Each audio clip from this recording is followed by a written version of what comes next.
Selam Galiye. Selam Mansur. Sen de basseynga yazıldın mı ne? Hayır, günde 2 saat basseyn yüzem. Niye olay kup? Yobuğa.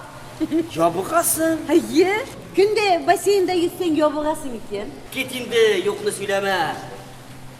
Senin yabık kitler kurganın var mı?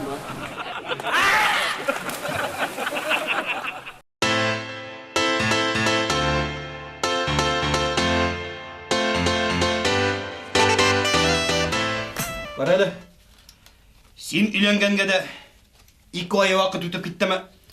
Ay, nak 2 ay öttü. Ya, nişek?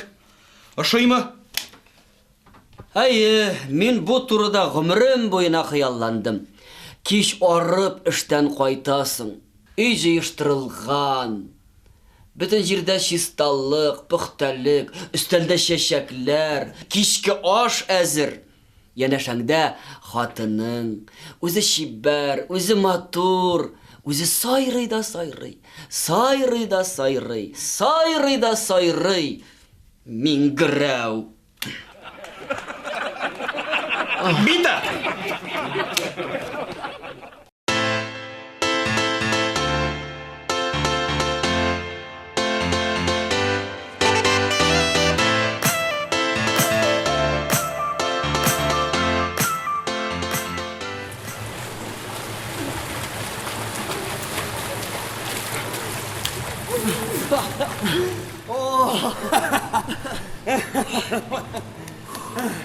Ау, қарады.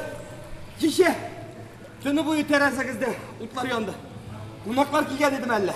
Yok, irtege xатын sanatoriydan qayta.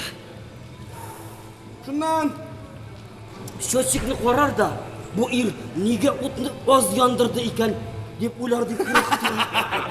Hop!